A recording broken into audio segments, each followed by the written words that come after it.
¿Sí me escuchan? Sí, licenciado. Sí, licenciado. Licenciado, Sí, gracias. licenciado. Bueno.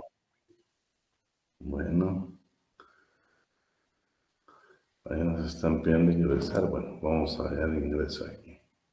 Bueno, entonces vamos a ver ahora ya los sujetos del derecho individual del trabajo. Entonces, cuando hablamos de los sujetos, vamos a ver el trabajador, el patrono, la empresa, auxiliares y la sustitución. Temas que ya vimos con anterioridad. Entonces, solo vamos a hacer un breve repaso. Trabajador, sus definiciones. Según la legislación mexicana, trabajador es la persona física que presta a otra física o moral un trabajo personalmente subordinado. La palabra subordinado es clave precisamente en todo lo que vamos a ver. Elementos indispensables. El trabajador siempre será una persona física. La prestación del servicio a otra persona física o jurídica. El servicio debe ser en forma personal y la clave, siempre debe ser de manera subordinada. Vamos a ver algunas definiciones especiales. Voy a necesitar unos 2 colaboradores, por favor. ¿Quiénes levantan la mano para leerme algunas definiciones? Bueno, Jacqueline y Dania, ¿sí? Comenzamos con Jacqueline y después con Dania, ¿sí? Y después voy a leer yo una y luego continuamos con Jacqueline, Dania y después sigue Don Adrián Ortiz. Entonces voy a comenzar yo mejor y después seguís tú. O comencemos, Jacqueline, ¿qué es un trabajador estacional? Vean, todos estos, aunque son doctrinarios, por ejemplo, trabajadores estacionales en Guatemala ocupamos, eventuales ocupamos, temporales ocupamos y ocupacionales también, aunque son doctrinarios, pero lo veamos. Comencemos entonces con estas definiciones especiales. Ya vimos que es trabajador, pero ahora vamos a los especiales. Por favor. Comenzamos ya, Karen. Buenas tardes, licenciado. Buenas tardes. Trabajadores estacionales son aquellos que encuentran empleo en actividades productivas de temporada o que se intensifican en ciertas épocas del año, como el turismo de verano o de invierno, la recolección estacional en la agricultura, etc. Se trata de actividades lígidas fundamentales a los sectores agrícolas y de servicios. Vamos, Dania. Dania Michelle. Bueno, mientras Dania se incorpora, trabajador eventual. Es el trabajador que está capacitado para la tarea y no necesita entrenamiento y es contratada cuando en las empresas se está implementando un sistema nuevo, existe un alza en el trabajo por la temporada y es necesario en ese momento específicamente. Vamos ya, Kelly. Trabajo temporal, cuando es contratado por un periodo de tiempo específico.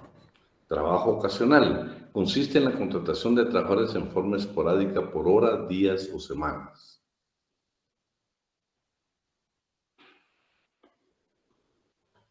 Trabajador a tiempo parcial.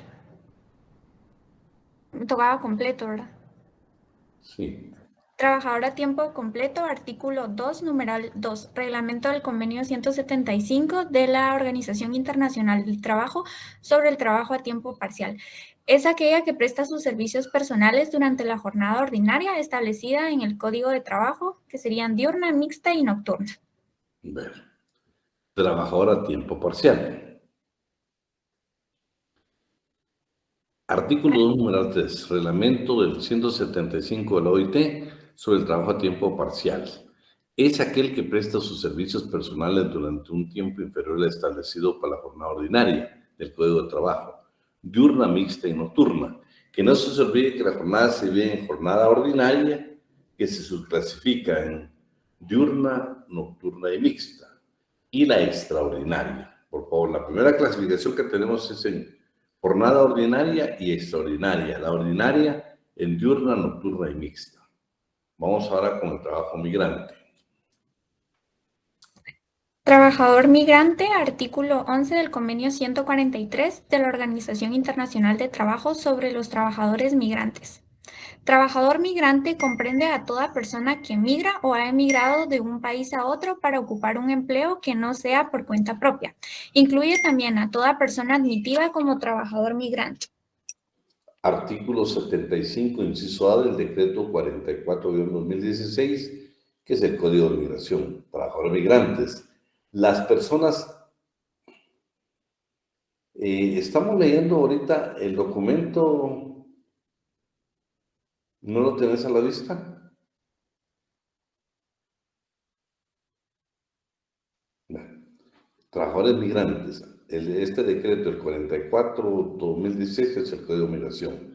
Las personas extranjeras que han sido autorizadas a permanecer en el país para dedicarse al ejercicio de alguna actividad lícita remunerada bajo la dependencia y dirección de un patrono, los trabajadores migrantes podrán solicitar su residencia temporal con un plazo de 1 a 5 años.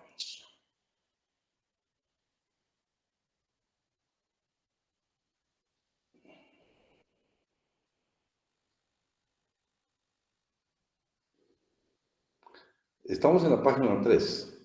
Jacqueline. Trabajador migratorio. Artículo 26, primer párrafo, Decreto 44-2016, Código de Migración.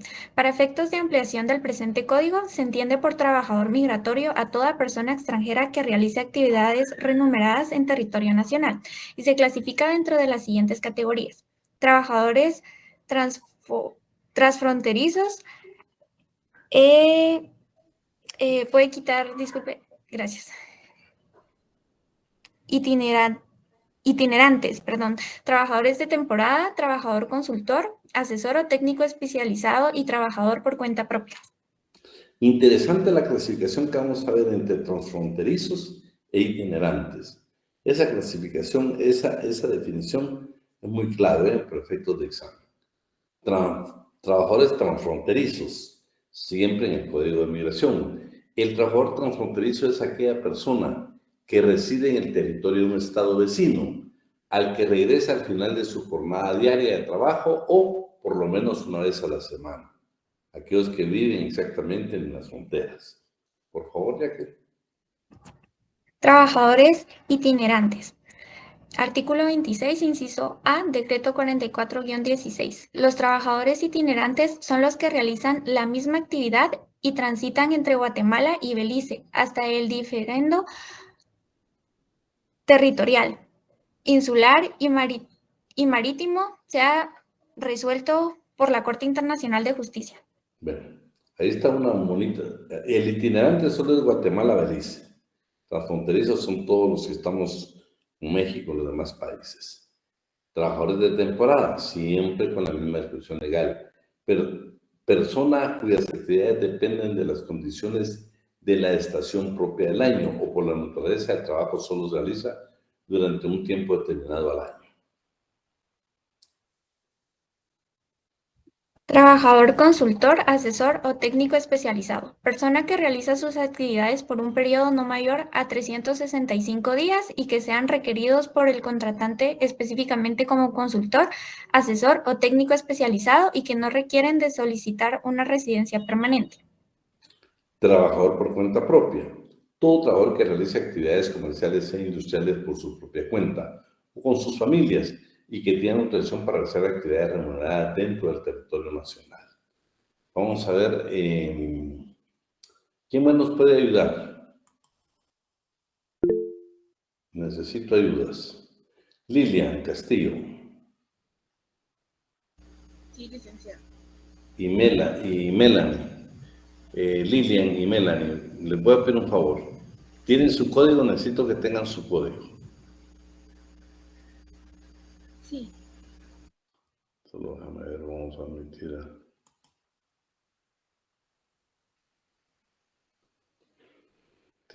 Me avisan cuando tengan su código. Ya, licenciado, gracias. Bueno, ya estamos. ¿Quién más lo tiene? Ya lo tiene la... Yali. Bueno.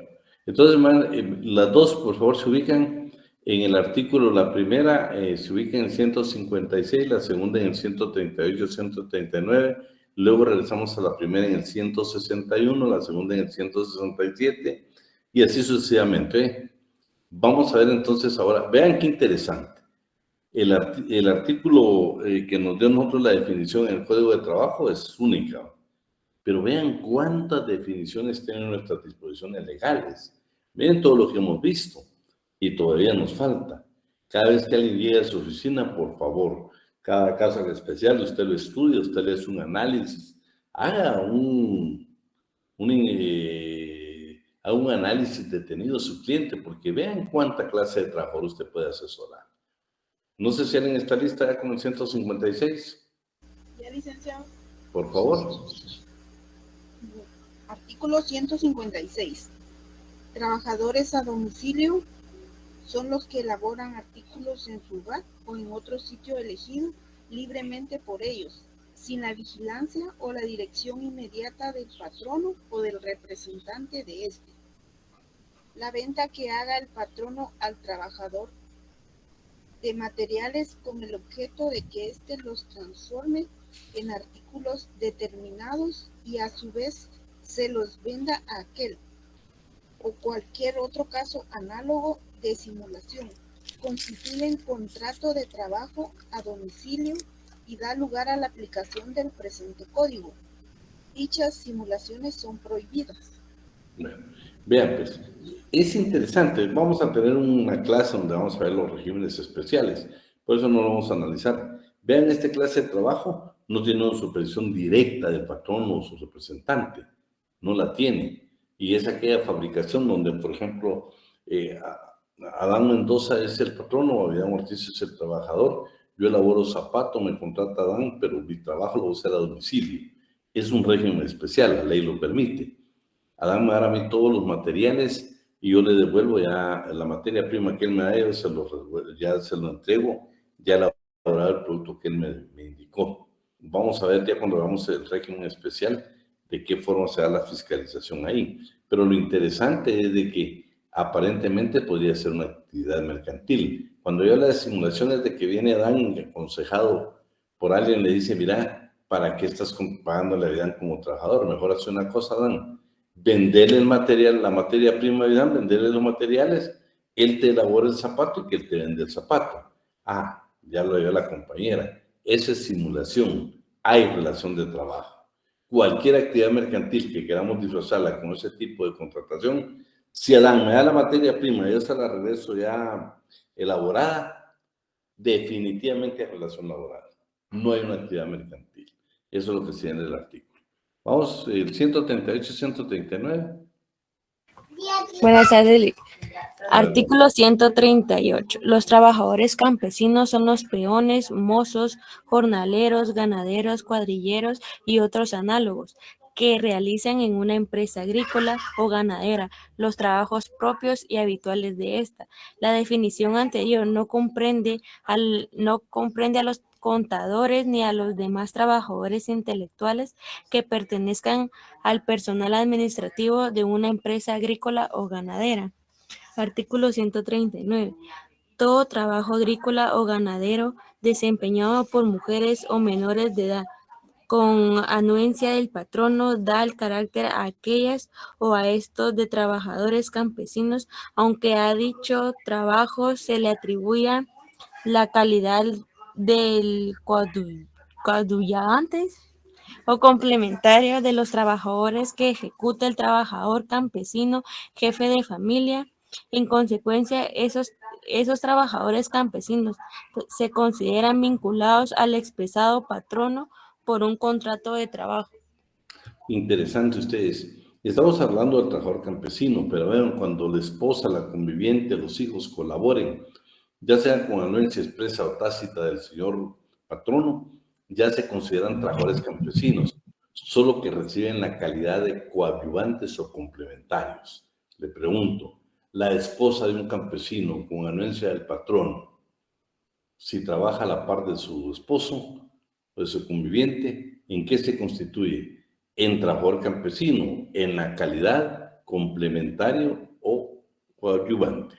Siguiente artículo, por favor. 161. Artículo 161. Trabajadores domésticos son los que se dedican en forma habitual y continua a labores de aseos, asistencia y demás propias de un hogar o de otro sitio de residencia o habitación particular que no importen lucro o negocio para el patrón. Mi pregunta, Si Abidán Ortiz trabaja, por ejemplo, en limpieza, en un edificio, en una oficina, ¿soy trabajador doméstico? ¿Qué dicen? Claro que no, porque ahí está la definición. Yo trabajo por una empresa que hacemos limpieza.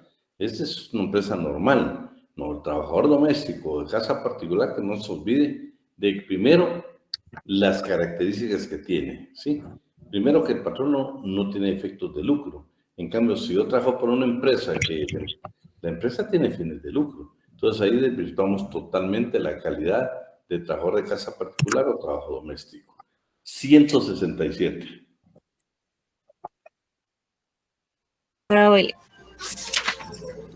Artículo 167. Trabajadores de transporte son los que sirven en un vehículo que realiza la conducción de carga y de pasajeros o de una u otros, sean por tierra o por aire.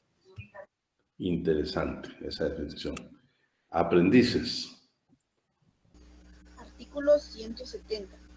Son aprendices los que se comprometen a trabajar para un patrono a cambio de que éste les enseñe en forma práctica un arte, profesión u oficio, sea directamente o por medio de un tercero, y les dé la retribución convenida, la cual puede ser inferior al salario mínimo.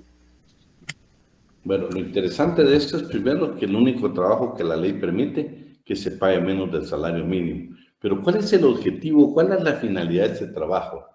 Aprender un oficio, un arte, una profesión. Esa es la finalidad.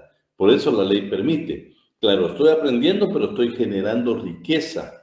Estoy dando mi fuerza de trabajo y el dueño de la fábrica, de la empresa, está recibiendo un beneficio económico por el trabajo que yo ejecuto, aunque sea de aprendiz. Por lo tanto, me debe pagar. Claro, la ley le permite pagarle menos del salario mínimo. Artículo 175, los trabajadores del mar y las vías navegables. Artículo 175. Trabajadores del mar y de las vías navegables son los que prestan servicios propios de la navegación a bordo de una nave, bajo las órdenes del capitán de esta y a cambio de la manutención y del salario que hayan convenido. Son servicios propios de la navegación, todos los necesarios para la dirección, maniobras y atención del barco, de su carga o de sus pasajeros. Se llama contrato de embarco el contrato de trabajo que realicen dichos trabajadores. Muy bien. Gente de mar, así se le llama al marino mercante guatemalteco. Aquel guatemalteco que trabaja en un barco, ya sea de cargo de pasajeros, es el marino mercante. Se preocuparon las autoridades guatemaltecas y crearon una ley, el decreto 10/2022. Y entonces ahí al trabajador le denominan gente de mar. ¿Qué es la gente del mar? ¿Qué es el trabajador? Es toda persona que esté empleada o contratada o que trabaje en cualquier puesto a bordo de un buque, propiedad pública o privada, que se dedique habitualmente a actividades comerciales. ¿Sí? Tiene que ser, no necesariamente, si es del ejército, no, eso no es actividad comercial. Tiene que dedicarse, ya sea de propiedad pública o privada, pero tiene que dedicarse a actividades principales. Pero vean con la definición que la compañera le dio el 175 de los trabajadores de las vías navegables. Pregunta, usted decide ir a un crucero. Va a encontrar ahí que de repente dentro de las actividades que ejecutan, va a encontrar usted un cantante, un bartender, va a encontrar este tipo de artistas. Pregunta, ¿se consideran ellos trabajadores del mar y las vías navegables? ¿Qué dicen ustedes? El cantante no, solo los que trabajen para el, digamos en este caso, para el buque o el barco que vaya donde vayan ellos. Claro, así porque deben de ser propios de la navegación, pero ya un músico, bueno, le dejo otra duda, un capellán, esa le queda la duda, esa me la estudia. Bueno, entonces vamos a regresar. Trabajador municipal, tenemos la ley de servicio civil municipal. Funcionario público y empleado público, tenemos el acuerdo gubernativo que habla sobre el reglamento de la ley de servicio civil en ambos casos. Con Izabal vieron lo que era servidor público, que se clasifica en funcionario público y empleado público. Pero yo les hice ver nada más en cuanto al Estado, el trabajador civil del Estado, que es el artículo número 2 del decreto 63-88, Ley de Clases Pasivas del Estado. Me gustaría, si alguien me buscara ese decreto, lo publicara en el grupo, y adicionalmente me gustaría que alguien ve si tiene esa ley ahí y la puede tener a la mano o la puede bajar o tener en la lista, que me lea el artículo número 2 para ver qué es un trabajador civil del Estado. ¿Quién se apunta, por favor, ahí?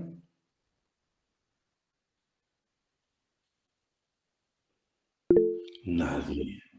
Ahí estamos. Ahí estamos. Neida, Paola nos va a hacer favor. Si cuando lo tengas me avisas, Neida. Solo disculpe, solo podría repetir, disculpe, ¿cuál era el que hay que buscar? El que está aquí, mira. Decreto 63-88. Ley de Clases Pasivas Civiles del Estado. Ah, va. Yo lo envío, Lick. Gracias. Y me lo lees para que nos quede grabado. Vean lo interesante, trabajador afiliado. ¿Qué dice el Instituto Guatemalteco de Seguridad Social? Las personas individuales que tengan la representación del patrono y que ejerzan a nombre de este funciones de dirección o de administración, tales como gerentes, directores, administradores, reclutadores, y que estén legítimamente autorizadas por aquel, son trabajadores afiliados. Nosotros los tenemos fuera porque son trabajadores de confianza, de dirección, de representación, son representantes del patrono, no los queremos en un sindicato, pero el Seguro Social sí les da la calidad de trabajador afiliado. ¿Alguien tiene el artículo 199 por ahí? Solo quiero ver algo. Me gustaría si alguien tiene el 199. Vamos a ver, ¿qué me escribieron aquí? ¿Alguien que tenga el 199 del Código de Trabajo? Yo, Lick. Por favor. Artículo 199. Los trabajos a domicilio o de familia quedan sometidos a las disposiciones de los artículos anteriores, pero las respectivas obligaciones recaen, según el caso, sobre los trabajadores o sobre el jefe de familia. Trabajo de familia es el que se ejecuta por los cónyuges, los que viven como tales o a sus ascendientes y descendientes, en beneficio común y en el lugar donde ellos habiten.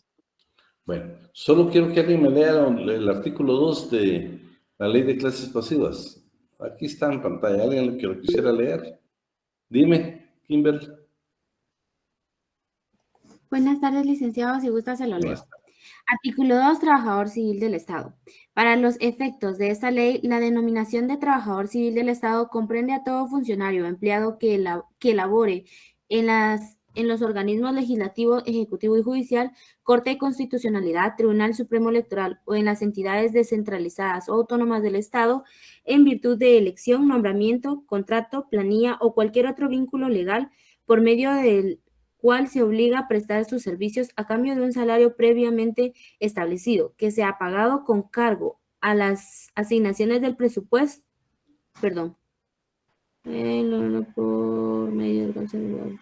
por medio del cual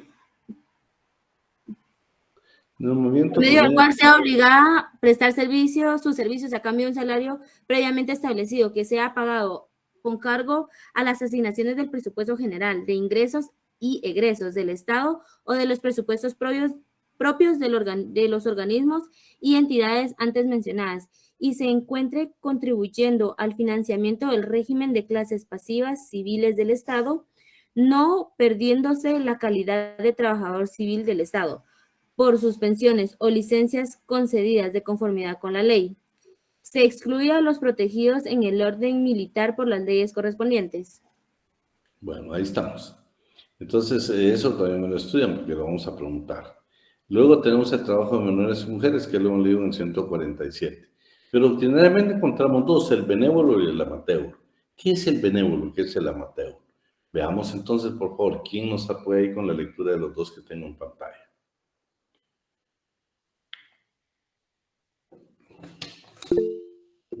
Por favor, Ronnie.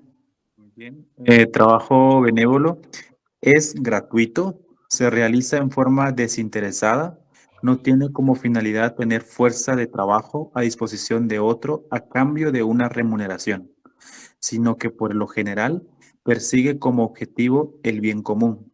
Ejemplo, el trabajo en una parroquia, extraído del libro Derecho Laboral y de la Seguridad Social Argentina del autor Julio Piangelo.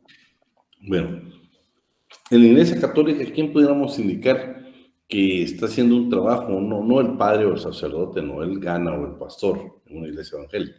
No, ellos ganan, tienen su salario.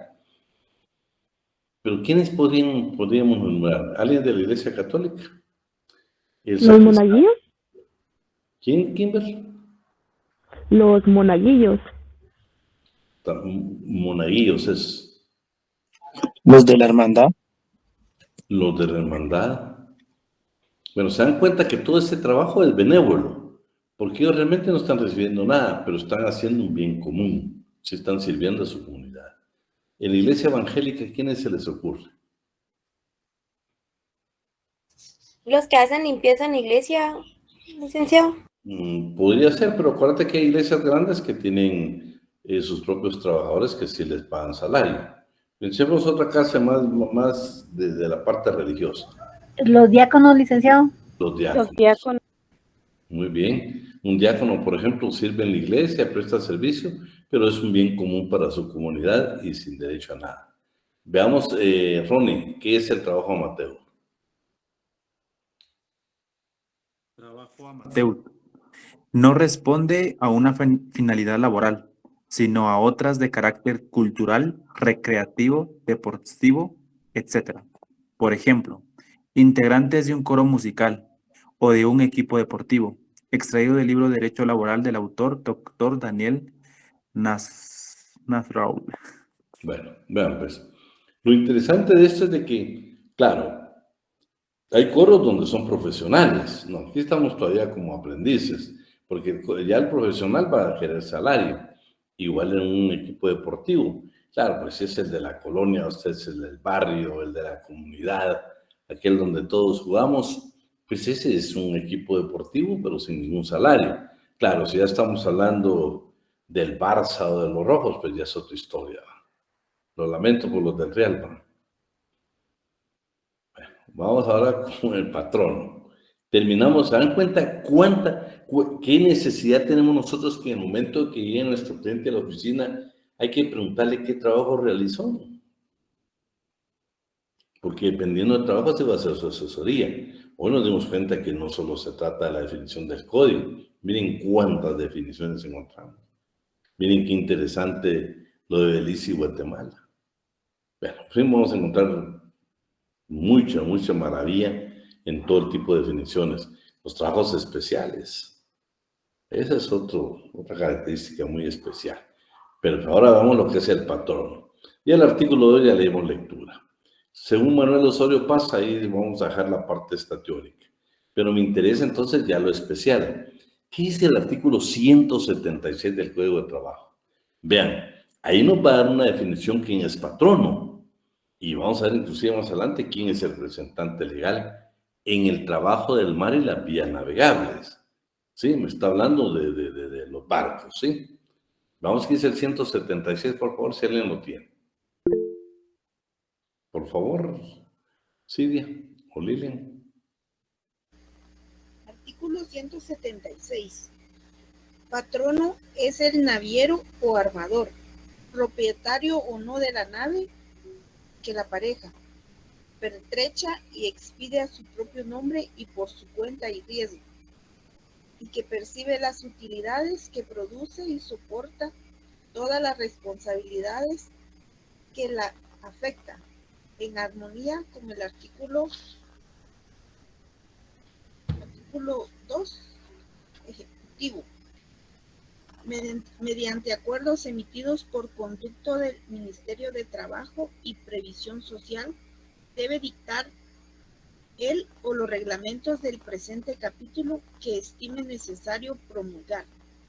Dichos reglamentos deben coordinar las condiciones fundamentales del contrato de embarco con las disposiciones del capítulo 5 de este título y con las otras de orden legal, distintas del presente código, que sean aplicables. Bueno, dejémoslo hasta ahí. Vean. Lo interesante es que, por ejemplo, en el trabajo al mar y las vías navegables, el patrono puede ser el naviero o el armador. Yo ahí les puse las definiciones que es naviero y que es armador. Y bueno, siempre la ley de fomento para el trabajo marino mercante guatemalteco, el decreto 10/2022, da una definición de lo que es patrono o empleador. Es una persona natural o jurídica, nacional o extranjera, propietaria de un buque o aquella que, en virtud de la presente ley, ha asumido cumplir con todos los deberes y las responsabilidades que incumben al primero, en relación laboral con la gente de mar, tales como la agencia de contratación y colocación, agencia de reclutamiento, el administrador, el agente, el fletador, casco desnudo, el capitán, según sea el caso. Cuando estamos hablando aquí, ustedes saben de que están prohibidas las agencias de contratación y colocación en términos generales. Para el único trabajo que se requieren, que la ley permite en Guatemala, e inclusive de la Organización Internacional del Trabajo, que sí permiten la agencia de contratación y colocación, son exactamente para los marinos mercantes. Las empresas que a nivel internacional son las que se encargan de reclutamiento. Aquí sí lo permite. Claro, Guatemala ya en el decreto 10/2022, cuando usted lo lea, hay ciertos requisitos que deben de cumplir. Algún tipo de fianza, un tipo de garantía de que nuestra gente va a regresar. Bueno, veamos hoy la empresa. La empresa, aquí está la definición de acuerdo al Código de Comercio. Empresa mercantil. Se entiende por empresa mercantil el conjunto de trabajo, de elementos materiales o de valores incorpóreos coordinados para ofrecer al público con propósito de lucro de manera sistemática bienes y servicios. Según la legislación mexicana, es la unidad económica de producción o distribución de bienes y servicios. En el artículo 14 del Código de Trabajo que damos lectura dice que todas las empresas de cualquier naturaleza que exista en Guatemala están obligadas al cumplimiento de la legislación laboral. Llámese Código de Trabajo, Constitución Política de la República de Guatemala, reglamentos interiores de trabajo, convenios internacionales de trabajo, pactos colectivos, todo, por favor. Todas las empresas quedan sujetas, no importa la naturaleza. Veamos hoy los auxiliares del patrono. Aquí me quedé un poquito con duda yo. En cuanto al artículo 4, fue claro que hablamos de representantes del patrono. Y también en el artículo 5 hablamos de los intermediarios. Pero, por ejemplo, los representantes del patrono en el trabajo del mar y las vías navegables, vean, es el capitán de la nave, el representante del patrono. Y ahí están exactamente, cuando usted lee el 177, va a encontrar dos características esenciales que deben de ejecutar el capitán o atribuciones que tiene. Inclusive, ¿qué pasa cuando hay problemas de cualquier índole? La autoridad que le delega la ley a un capitán de un barco es importantísimo, porque tienen funciones de autoridad pública. Pero ahorita estamos viendo los representantes del patrón. ¿Quién es el representante del patrono en el trabajo al mar y las vías navegables? El capitán de la nave, ¿sí? Representante del patrono agrícola o ganadero. Está en el 141, que le hemos dado lectura anteriormente. También en el 251 encontramos las definiciones de qué son cargos de dirección, de representación y de confianza. Intermediario también ya lo leímos. Un poquito sobre la sustitución patronal. Esta como que no nos quedó bien clara. Vamos a hablar claro acá. Por ejemplo, Esther Alejandra puede ser la dueña de la propietaria de una empresa y se la va a vender a Silvia Marisol Viator. Vienen y hacen ellos todo lo que tienen que hacer en la parte mercantil o contractual, pero ya quedamos claro, Esther no le puede vender los trabajadores a Silvia. Primero que no son objetos ni son esclavos. Esther tiene la obligación que si, por ejemplo, Elías y Abidán son sus trabajadores, y Lilian y Ronnie, Andrea, tiene la obligación de decirnos, yo voy a vender la empresa a doña Silvia Marisol Viator. Ustedes toman la decisión, ustedes dan su consentimiento si quieren continuar con ella. Si ustedes no quieren continuar con ella, tengan la obligación de indemnizarlos y pagarles su indemnización y sus prestaciones laborales. Pero resulta que nosotros estamos de acuerdo con que Silvia sea la nueva propietaria. Nosotros llevamos 5 años trabajando para Esther Alejandra. 5 años. Vean, si cuando ellos hacen la negociación, nosotros tenemos la facultad, el derecho, de que si nos queremos ir de la empresa por diferentes causas, ya sea por despido directo o indirecto, nosotros podemos en 6 meses demandar a Esther, Alejandra o bien a Silvia Marisol. Nos faculta la ley para demandar también a las dos en 6 meses. Pero resulta que transcurrieron los 6 meses. Entonces la ley dice que Esther, que fue la que vendió la empresa, ya no tiene ninguna responsabilidad laboral con nosotros los trabajadores. Silvia Marisol asume toda la responsabilidad, incluyendo los 5 años de trabajo que llevamos con Esther. No se necesita hacer nuevos contratos de trabajo. Basta con el consentimiento nuestro y Silvia Marisol debe estar consciente que todo el tiempo que trabajamos con Esther Alejandra es un tiempo que ella nos va a cubrir en el momento de nuestro retiro, en el momento que nosotros nos retiremos de la empresa, especialmente ya sea que seamos despedidos en forma directa o indirectamente. Eso es lo que señala prácticamente el artículo 23, ¿sí? Ahora veamos, ya entramos a lo que es el contrato individual de trabajo. El contrato individual de trabajo vamos a ver sus antecedentes, sus teorías de naturaleza jurídica, su definición, sus elementos propios o característicos, sus elementos materiales o reales, la relación laboral y la capacidad para contratar. Antecedentes. Ya hemos hablado de Mario López Larrave. Hemos dicho que el antecedente histórico del contrato individual de trabajo en Guatemala estaba contenido en el Código Civil de 1877. Las relaciones laborales estaban reguladas en el Código Civil como un contrato de locación de servicios. No era un contrato individual de trabajo, sino era contrato de locación de servicios, regulado en el Código Civil como antecedente histórico. Teorías de la naturaleza jurídica. Tenemos que buscar la naturaleza jurídica. Y para eso encontramos 2 teorías. La contractualista y la anticontractualista. La primera dice, señores, este es el contrato de trabajo, es un contrato como cualquier otro contrato. ¿Por qué? Porque están celebrados libremente por las partes. La anticontractualista dice, no, señores, no tiene nada que ver el contrato de trabajo. ¿Por qué? No hay autonomía de la voluntad. No es cierto que libremente celebraron las partes. No es cierto eso. Lo que sí es una verdad es que aunque no exista contrato, puede haber relación laboral y una vez inicia la relación laboral, aunque sea en Guatemala, el contrato de trabajo puede ser de carácter individual. Eso lo reconoce nuestra legislación. Pero veamos la primera. Necesito otra. Vamos a ver, ¿quiénes más participan? Otro grupo aparte de los que ya participaron. ¿Quién nos levanta la mano? Hugo, Giovanni, Amalia, Adelín y Marlene. Comenzamos con Hugo, después con Amalia, después con Adelín, después con Marlene. Primero, léete todo el párrafo de la contractualista. Ok, muy bien, licenciado. Buenas tardes. Contractualista. Las teorías contractualistas se basan en la posición del derecho laboral que considera el contrato de trabajo como celebrado libremente por las partes. No hay que confundir la formación del contrato con las obligaciones del resultante. Para la primera es siempre imprescindible el acuerdo de voluntades. Las segundas pueden surgir de la actividad de un tercero. No se discute que en la celebración del contrato de trabajo hay un acuerdo de voluntades.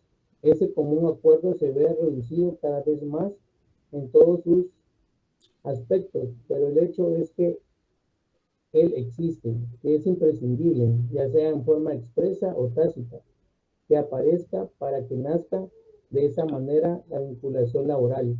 El error de la teoría contractualista hay que buscarlo en que quiere asemejar la figura del contrato de trabajo con otras provenientes del derecho civil, en vez de convencerse que aquel tiene caracteres, elementos, existencia propios que hace imposible confundirlo con otros contratos por similar estructura externa que tuvieran. Y vean, la diferencia la vamos a ver bien nosotros cuando vemos sus características, por ejemplo, la subordinación, que eso no lo tiene un contrato en materia civil. Entonces, la contractualista lo quiere indicar, señores, como cualquier tipo de contrato civil, así es el contrato de trabajo. ¿Por qué? Es celebrado por las partes. O sea, Marlene García es la patrona, ya Ortiz es el trabajador, yo he sido a trabajar, que me ingreso mi papelería, ella me califica y dice, véngase a trabajar allá. Ellos dicen que ese es un contrato, y que también fuera como un contrato, no es cierto. Porque primero Marlene y Avidán Ortiz, yo no puedo renunciar a mis derechos, ni Marlene me puede violentar mis derechos mínimos. No puede cambiarme las jornadas de trabajo, los horarios de la jornada de trabajo, no puede modificarme el salario mínimo. Bueno, tantas cosas que son garantías mínimas y renunciables del trabajador.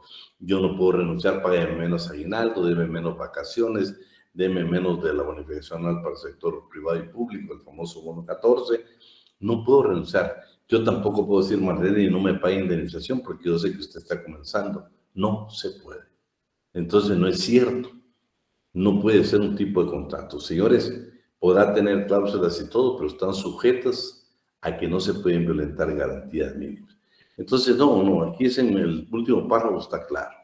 No pueden ellos compararlo con un contrato del derecho privado, o sea, del derecho civil. Veamos hoy la anticontractualista. Por favor, ¿quién sigue? Amalia Azucena. La anticontractualista. Estas teorías se basan en que no media entre las partes de una vinculación laboral, un contrato de trabajo. Para ello se apoyan en dos situaciones fundamentales. Una, que no existe libre discusión de las cláusulas contractuales, y otra, que la reglamentación legal y convencional colectiva restringen en la forma el campo de deliberación que esté. Prácticamente no existe. La circunstancia de no discutir las cláusulas del contrato individual de trabajo no implica per se por sí mismo o en sí mismo la inexistencia del contrato, dado que en los contratos de trabajo ello ocurre siempre y nadie ha negado su carácter contractualista. La voluntad se refleja en la aceptación y el ofrecimiento. En el campo laboral, esa actividad se exterioriza justamente en defensa de los trabajadores para evitar que por su condición social y económica acepten imposiciones empresariales que vayan en detrimento de los derechos y garantías mínimas que prevé la legislación laboral. Hasta ahí, Jaime. Esta teoría anticontractualista tiene 4 teorías. ¿Ves? Esta que es la naturaleza jurídica anticontractualista tiene 4 teorías. De la institución, más defendiendo al patrono como empresa. Señores, dicen, puede pasar cualquier cosa, pero la empresa como tal siempre va a existir. Todo, aún el contrato de trabajo puede terminar, pero la empresa sigue existiendo, protege mucho. Veamos por lo menos los primeros párrafos para que podamos entender. Para poder entender la institución, la teoría de la institución, miren qué interesante lo que dice el inciso A.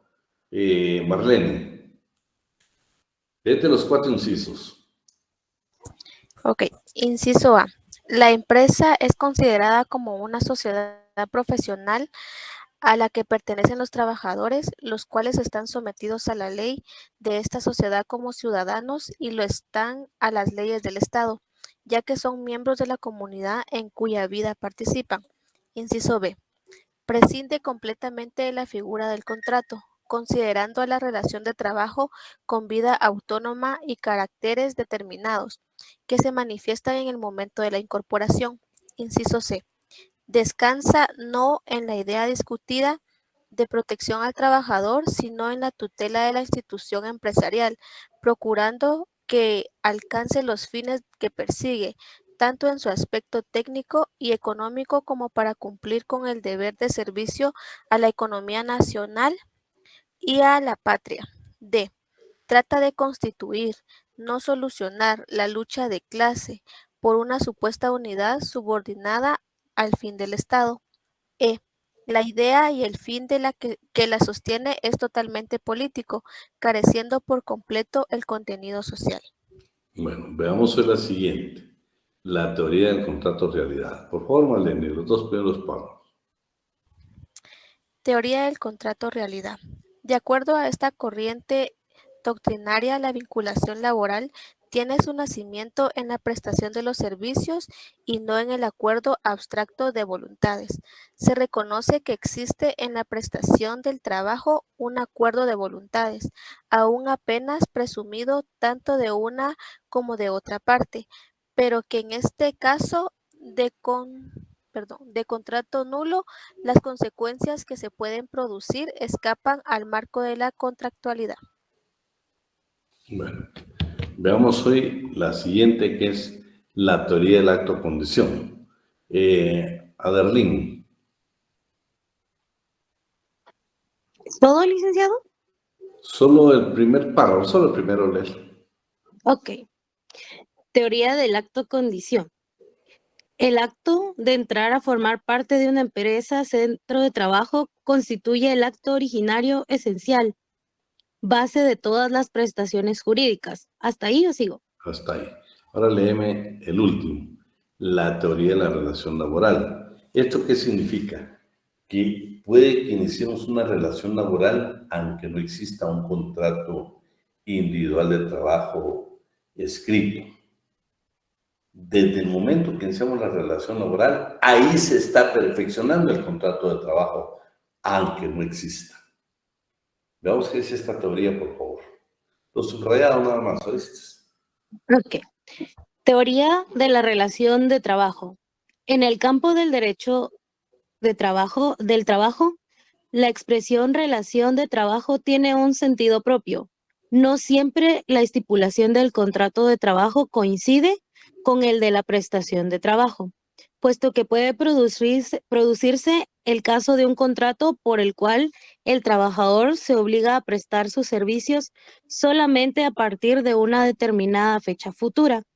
En este caso ya existe un contrato de trabajo, el cual importa obligaciones recíprocas para ambas partes, pero la relación de trabajo en sentido propio existirá recién desde el momento en que el trabajador comience a prestar su trabajo por cuenta del patrono. Esta teoría es la que mayor aceptación ha tenido y la que más lucha en contra de la concepción contractualista. El concepto de la empresa como comunidad domina desde el tiempo de la doctrina alemana. Se ha determinado particulares alteraciones en la estructura del contrato de trabajo, sea poniendo todo el acento sobre una organización de relación y más precisamente sobre la inserción en la empresa de las situaciones de las cuales derivan los recíprocos derechos y deberes del trabajador y del dador de trabajo. No obstante los pros y los contras de esta teoría, nuestro derecho laboral la recoge como regla general o típica que permite perfeccionar el contrato de trabajo. Ahí estamos. Esa es la definición. Bueno, ahora la definición aquí está interesante. Vamos a ver esta definición. Y aquí vamos a encontrar ciertos elementos que tiene esta definición. Vamos a hablar de la famosa cláusula de exclusividad. Aquella cláusula que existe donde Lilian Castillo se compromete a trabajar con una empresa, imaginemos de lácteos, pero la hacen firmar una cláusula de exclusividad. Significa que por los secretos de producción, secretos comerciales o industriales, Lilian se obliga a trabajar única y exclusivamente para esa empresa. Aún después de dejar su trabajo, firma para que ella no pueda trabajar en otra empresa. Eso lo permite la ley, ¿eh? Lo permite la ley. Existe en Guatemala la cláusula de exclusividad. Delicado. Yo era un caso donde era un mercadólogo y dejó de trabajar para la empresa, se fue a trabajar con la competencia. Inmediatamente interpusieron era un ordinario, me recuerdo, daños y perjuicios, millonario, por cierto. porque él había ido a trabajar con la competencia y él había tratado de colocar productos a nivel internacional, conocía el mercado que tenía la otra empresa y la cláusula de exclusividad lo perjudicó muchísimo a él, muchísimo a él. Pero sí existen en Guatemala y son permitidas, ¿eh? Pero para que nos quede bien, muy clarito, necesito otros 5 colaboradores que no hayan participado. Bueno, Marlene ya participó, no. William Eduardo, Adela, Clara de León, Brandon y Efer Mejía. Vamos pues. Comenzamos entonces con quién, con William, después con Clara, después con Adela, después con Brandon. Léete el artículo 18. Si tenés tu código, mejor lo lees de ahí, por favor. Con todo gusto, licenciado. Solo voy a buscarlo acá de una vez. Artículo 18.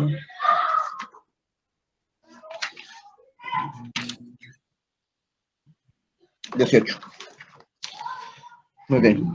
Artículo 18 dice: contrato individual de trabajo. Sea cual fuere su denominación, es el vínculo económico jurídico mediante el que una persona, trabajador, queda obligada a prestar a otra, patrono, sus servicios personales o ejecutarle una obra personalmente bajo la dependencia continuada y dirección inmediata o delegada de esta última, a cambio de una retribución de cualquier clase o forma. En el caso de los gerentes, directores, administradores, superintendentes, jefes generales de empresa, técnicos y demás trabajadores de categorías análogas a las enumeradas, dicha delegación puede incluso recaer en el propio trabajador. La exclusividad para la prestación de los servicios o ejecución de una obra no es característica esencial de los contratos de trabajo, salvo el caso de la incompatibilidad entre 2 o más relaciones laborales, y solo puede exigirse cuando así se haya convenido expresamente en el acto de la celebración del contrato. Las circunstancias de que el contrato de trabajo se ajustare en un mismo documento con otro contrato de índole diferente o en concurrencia con otro u otro, no le hace perder su naturaleza y por lo tanto a la respectiva relación le son aplicables las disposiciones de este código. Muy bien. Ya en el reglamento, en el convenio 175 de la Organización Internacional del Trabajo, está el tiempo parcial. Pero para poder aplicar en Guatemala el tiempo parcial, tenemos que irnos nosotros exactamente a lo que dice el decreto 89, solo déjenme ver si es el 89. Solo déjenme ver, solo tengo duda. Aquí sí, por favor. Para la aplicación del convenio 175 de la Organización Internacional del Trabajo, que se refiere al tiempo parcial, es necesario que usted tenga el Acuerdo Gubernativo 89-2019, que es el reglamento de aplicación de este convenio.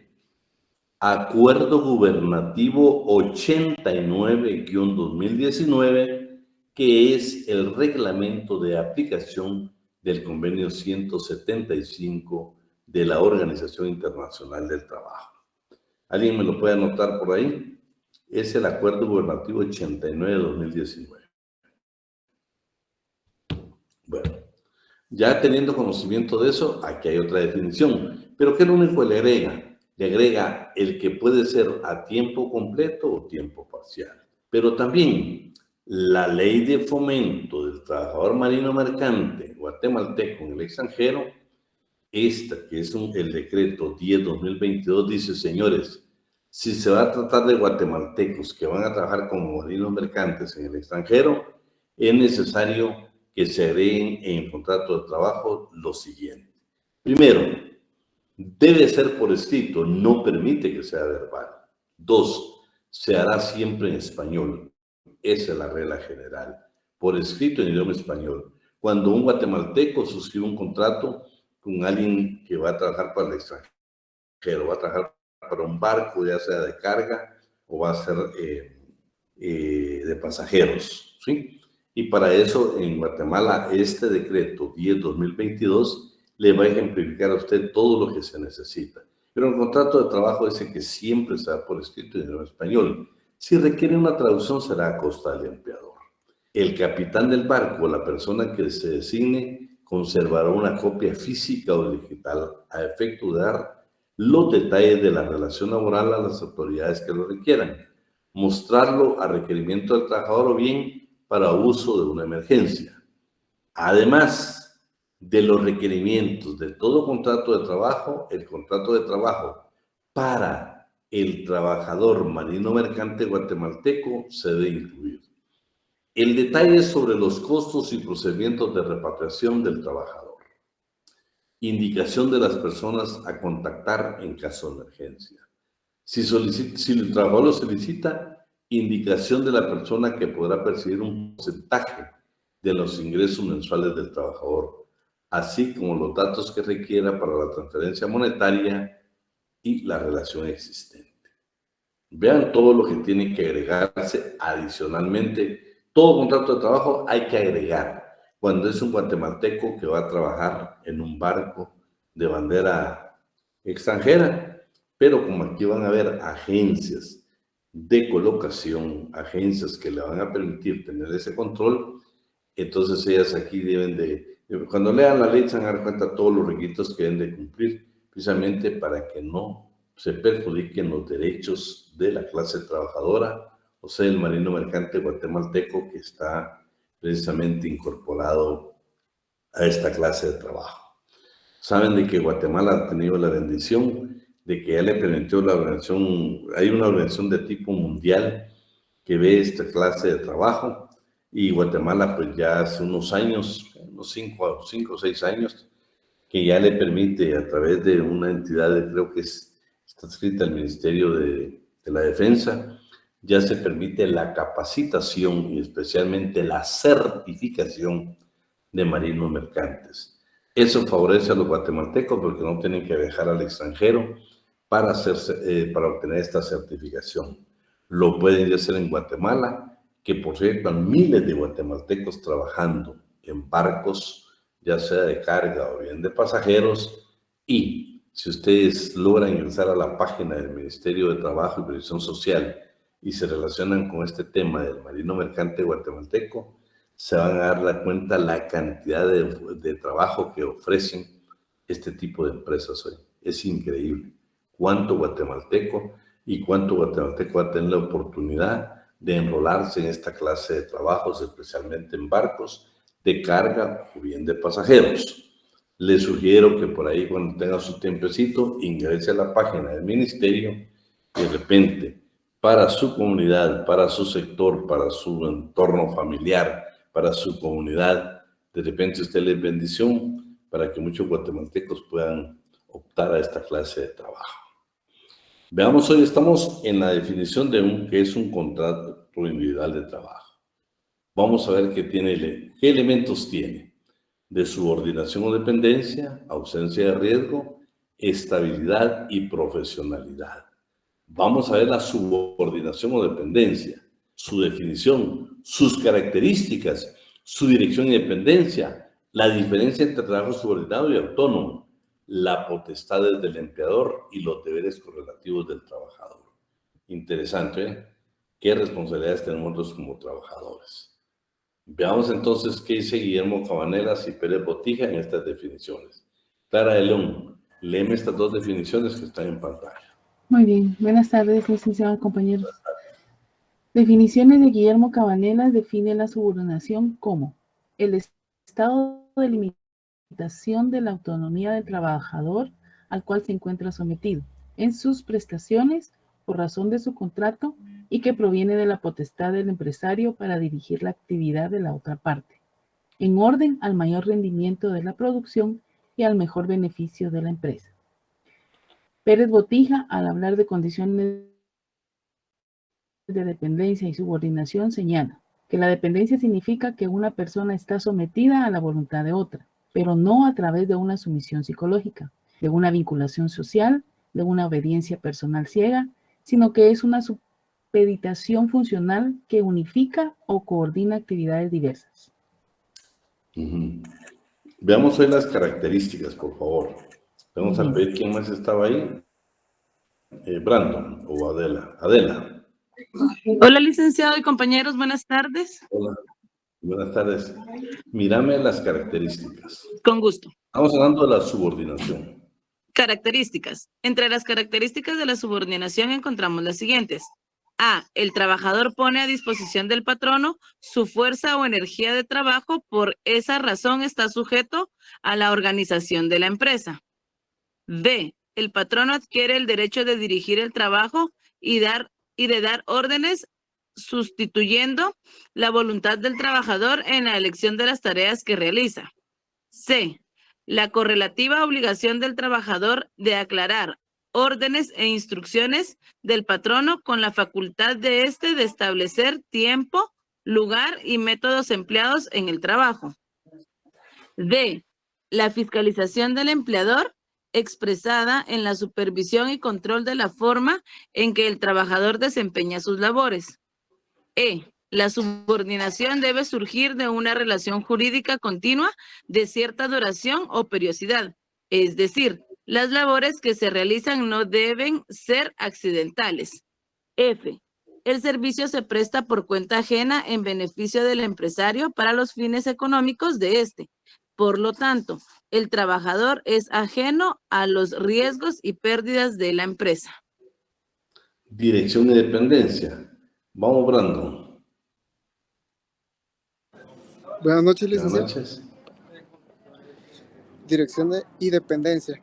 Se utilizan con frecuencia como sinónimos los términos subordinación, dependencia y dirección, pero el más aceptado en la doctrina, por amplio y flexible, es el de la subordinación. Dirección se deriva de dirigir, que significa conducción y orientación a determinado lugar. Por medio de ella, una persona se encamina a lo mejor. La dirección se manifiesta en mayor o menor grado según los servicios que se prestan. Disminuye a medida que los trabajadores son técnicamente más calificados. El término de dependencia, que tradicionalmente se compara al vínculo económico, es el que más concuerda con la subordinación, pues quien depende está sujeto a un poder, autoridad u un orden o domicilio establecido por otro. La subordinación comprende tanto la dirección como la dependencia y es más comprensiva que las otras, porque es el término de mayor número de adeptos en la doctrina. Bueno, y por último tenemos el trabajo autónomo y subordinado, para dejar en la siguiente clase un tema bien especial que vamos a ver más la responsabilidad de nosotros los trabajadores. Pero vemos qué es el trabajo autónomo y el trabajo subordinado. Vamos a pedirle favor a Adela o Luis Reyes. Luis. Sí, licenciado. Aquí estoy, permítame. El D. Trabajo autónomo o trabajo subordinado. Sí. Para comprender estos términos, debe buscarse la diferencia entre la locación de obra y de servicios con el contrato de trabajo. Las dos primeras corresponden al derecho civil y el último al derecho del trabajo. La locación de obra es el contrato mediante el cual una persona llamada contratista se compromete a entregar una cosa cuya ejecución y dirección quedan a su cargo. La entrega debe ejecutarse a las estipulaciones del contrato y el dueño de la obra. Se obliga a pagar un precio por la misma en el momento de su entrega. El contratista corre con el riesgo de la obra hasta la entrega de la misma y es responsable por su destrucción o deterioro. En la locación de servicios, el objeto es el servicio prestado por una persona, es el trabajo humano en sí mismo, sin tomar en cuenta su resultado y obra y su retribución. Se estipula por unidad de tiempo. Son servicios que se prestan generalmente dentro de una especialidad sin importar su resultado y sin someterse a la dependencia o dirección de otra persona. Es decir, que es una prestación libre de servicios. Al respecto, Guillermo Cabanellas señala, el contrato de prestación libre de servicios cuenta por objeto prestaciones que no poseen carácter subordinado como la asistencia médica durante una enfermedad o la ayuda prestada a una persona particular sin estabilidad en los servicios y relaciones de dependencia o subordinación. Tanto la locación de obra como la de servicios configuran el trabajo autónomo y se norman por el derecho común. Lo que está subrayado también. Sí, solo subrayado. Ahorita solo subrayado. Bueno, en conclusión, las figuras tradicionales de locación de obra y de la locación de servicios subsisten y constituyen contratos propios del derecho civil, que han originado el contrato de trabajo, que tienen autonomía y aún y cuando mantengan vínculos de aproximación con aquellas formas jurídicas. Bueno, por hoy vamos a dejar ahí. Solo quisiera que vean, el día que nos tocó la última clase, nos faltó con su servidor analizar unos artículos de la Constitución. Entonces yo solo le quiero pedir favor, así brevemente, que solo me diga alguien que tenga ahí la Constitución Política de la República de Guatemala. Sí, licenciado. ¿Quién me hace por Doris? Sí, licenciada, usted me dice. 107, por favor. Solo medio léeme para que yo explique ahí. Trabajadores del Estado. Los trabajadores del Estado están al servicio de la administración pública. Ahí déjame. Esto vaya en material. Vean, pues, ustedes han escuchado que los presidentes renuncian a ser secretarios generales del partido, pero que no crean que lo hagan porque quieren congraciarse con el pueblo. No, porque es un mandato constitucional que deben de renunciar, porque ellos quedan al servicio de la administración pública y no del partido político de alguno. No solo el local, todos los, si ustedes ven, algunos hasta lo han hecho como un movimiento político, es decir, voy a renunciar a como secretario general del partido. No, señores, es una obligación que tienen que cumplir con la Constitución. El 108, se recuerdan que hablamos de las instituciones del derecho público, que dijimos de que en el artículo 2 del Código de Trabajo habla del 119, pero es de la anterior Constitución. El 2 del Código de Trabajo se refiere a las instituciones de derecho público, que precisamente habla del artículo 108. Y ahora el 109. 109. Trabajadores por planilla. Los trabajadores del Estado y sus entidades descentralizadas o autónomas que laboren por planilla serán equiparados en salarios, prestaciones y derechos a otros trabajadores del Estado. Bueno, ahí en el material les estoy indicando, yo más hablo de normas presupuestarias. En todas las instituciones antes habían por trabajadores de planilla. De hecho, la universidad les quiero decir que los encargados de los parqueos por años fueron trabajadores de planilla. Actualmente pues ya están en 011, pero esto está tratando el Estado regularlo. Sin embargo, todavía siguen existiendo trabajadores de planillas. En el trabajo desarrollado le dan muchas normas y muchas especificaciones donde todavía se utilizan trabajadores de planilla. Siguiente, 110. Indemnización. Los trabajadores del Estado, al ser despedidos sin causa justificada, recibirán su indemnización equivalente a un mes de salario por cada año de servicios continuos prestados. Este derecho en ningún caso excederá de 10 meses de salario. Bueno, ahí déjame. Vean, la regla general es que todas las instituciones del Estado, incluyendo la Universidad de San Carlos de Guatemala, no nos pueden, que trabajamos 40 años, únicamente nos van a indemnizar 10 años. A excepción, por ejemplo, de entidades que yo conozco, como por ejemplo el Registro General de la Propiedad, que no maneja fondos públicos, no tiene parte de presupuestos, no se manejan por sus propios fondos, y ellos efectivamente les pagan por tiempo servicio. Algunos pactos colectivos de condiciones de trabajo tienen 18 meses, tienen 20 meses, pero actualmente la Corte de Constitucionalidad está tomando que lo prohibitivo de la Constitución, pues así lo van a tomar, y no van a tomar el indubio operario, sino la parte prohibitiva. Regla general, 10 años. El artículo 111, después todo el tiempo, Oscar. 111. 111. Régimen de entidades descentralizadas. Las entidades descentralizadas del Estado que realicen funciones económicas similares a las empresas de carácter privado se regirán en sus relaciones de trabajo con el personal a su servicio por las leyes laborales comunes, Bueno, siempre que no está bien, está bien.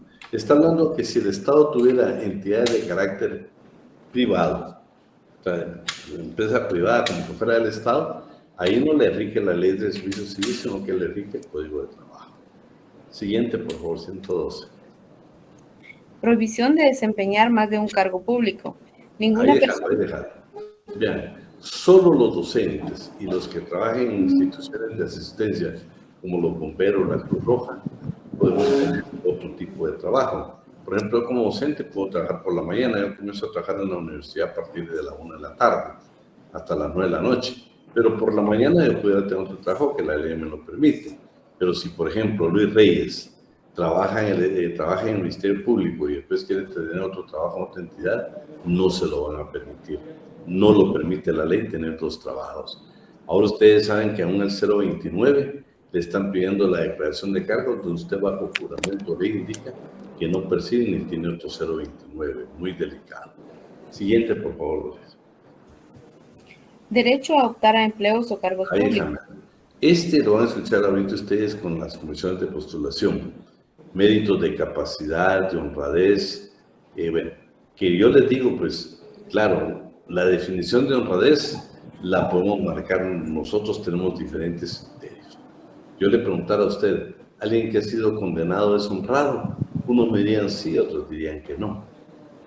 Alguien que está procesado pero no está condenado, ¿cómo lo considera usted? Unos van a decir que por el principio de inocencia es honrado, pero otros van a decir que solo el hecho de estar expuesto a un asunto de esos es deshonrado. Es complejo. Pero van a escuchar los famosos méritos del 113 en el mes de abril, que comienzan las comisiones de postulación. 114. Revisión a la jubilación. Bueno, solo el Estado permite que yo tengo trabajo en el Estado, ya me jubilé, pero puedo regresar a trabajar en el Estado para mejorar mis ingresos en mi pensión. Puede ser que no lo haré la totalidad. Toda la ley me permite regresar al Estado y posteriormente suspender mi jubilación, regresar a trabajar al Estado y luego pedir una revisión de mi jubilación. El Seguro Social no lo permite. 115. Cobertura gratuita del Instituto Guatemalteco de Seguridad Social a jubilados. Vean, pues lo triste, no lo triste, pero no, ni lo lamentable tampoco. Pero vean, el Estado no se ha preocupado con cubrir la parte que le corresponde. Sin embargo, todos los jubilados del Estado tienen derecho al Instituto Guatemalteco de Seguridad, y ahí lo habla bien claro, gratuitamente. ¿Por qué gratuitamente? Porque, por ejemplo, nunca contribuyeron a programas del Seguro Social. Por ejemplo, el IBS nunca, y otros nunca participaron ellos en esa posición. Y el Estado sigue dándole al Seguro Social cualquier cantidad de millones. Entonces, lo que se dice, por eso se dice gratuitamente. Es normal que usted cuando va, por ejemplo, a los lugares donde las entidades Barranquilla, a San Juan, donde atienden a los jubilados del Seguro Social, va a encontrar a esa gente muy joven. ¿Por qué? Porque como el Estado, con 10 años de servicio, no importa la edad, usted se puede jubilar. Pero ellos tienen derecho a esa cobertura. Entonces va a ver usted gente muy joven y dice, bueno, ¿y qué pasó acá? Que los del Seguro Social normalmente son personas arriba de 60 años. Siguiente artículo. Regulación de la huelga para trabajadores del Estado. Vean qué interesante. Las constituciones anteriores prohibieron la huelga. Esta constitución ya prohíbe, ya da libertad a los trabajadores del Estado de ir a huelga. Claro, hay limitaciones, como por ejemplo la fuerza pública, o sea, hablando de la Policía Nacional, del Ejército. Ellos no les permiten esa huelga. Tampoco les está permitido dejar de prestar los servicios generales como agua, electricidad, atención hospitalaria emergente, o sea, las emergencias no se pueden suspender.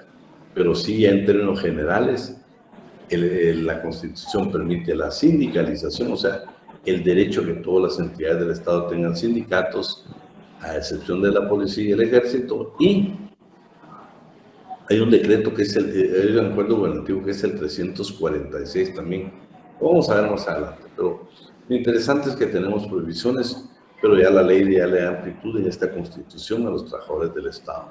Pueden formar sindicatos y pueden ir a la huelga. Vamos al siguiente. Opción al régimen de clases pasivas. Ahí estamos, permitido. Lo que está indicado en este artículo es que yo puedo trabajar en una entidad donde no tenemos ningún beneficio de retiro. Entonces dice la Constitución que yo me puedo acoger al régimen de clases pasivas del Estado. O sea, a pesar de que trabajo en una entidad autónoma, yo tengo derecho a pedir que me incorporen a la ley de clases pasivas del Estado. Y ya el artículo 117 sería la base. Eso yo se lo amplío más en el documento que le enviamos. Entonces, ahí vamos a estar. No sé si Oscar quería aportar algo. Solo una consulta.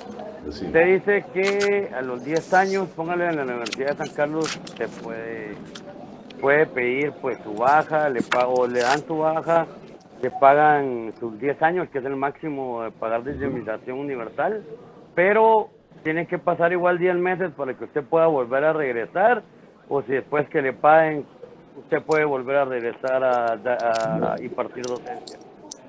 No, normalmente ya cuando te pagan tu indemnización es tu retiro. O sea, si en el Estado lo que dice el artículo, que es el 115, 114, 115, lo que dice la revisión, puede ser que yo renuncie y si vuelvo a trabajar, no que yo regrese, no, puede ser que no me vuelvan a contratar, porque es una nueva contratación. Pero suponete que yo logre que me vuelvan a contratar, ahí puedo yo mejorar mi jubilación. En cuanto la universidad tiene su propio plan de retiro, ¿no? Ese plan de prestaciones. No te estoy hablando de la indemnización, es general los 10 años. Claro, hay pactos colectivos que tienen 18, 20 años, pero actualmente la actual Corte está presionando un poco para que únicamente sean 10 años, a excepción de situaciones como el Registro General de la Propiedad, que no recibe absolutamente un centavo del presupuesto general de la Nación. Bueno, jóvenes, por cuestiones de tiempo lo vamos a dejar ahí. Los invito nada más que el día viernes, si la universidad decide suspender labores por lo de la huelga, yo solo quiero suplicarles si el día viernes nos podemos conectar para avanzar un poco en el programa hoy. Yo les suplicaría, claro, los que puedan, de los que se les hace imposible, pero no se les olvide que el pacto que tenemos entre docente y ustedes es aprender el derecho al trabajo y lo vamos a aprender juntos. Entonces yo sí desearía que el viernes estuviéramos por acá en el mismo medio, aunque tuviéramos alguna disposición de la universidad.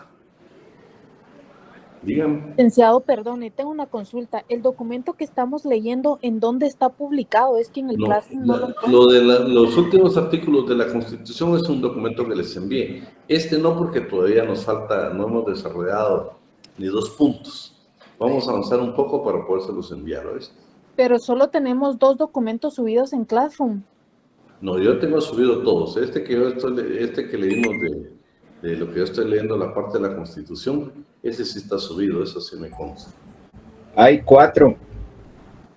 Ok, gracias. Bueno, revísenlos, por favor, y me cuentan. Gracias, Lic. Bueno. Gracias, licenciado. Buenas noches. Gracias, licenciado. Gracias, Lic.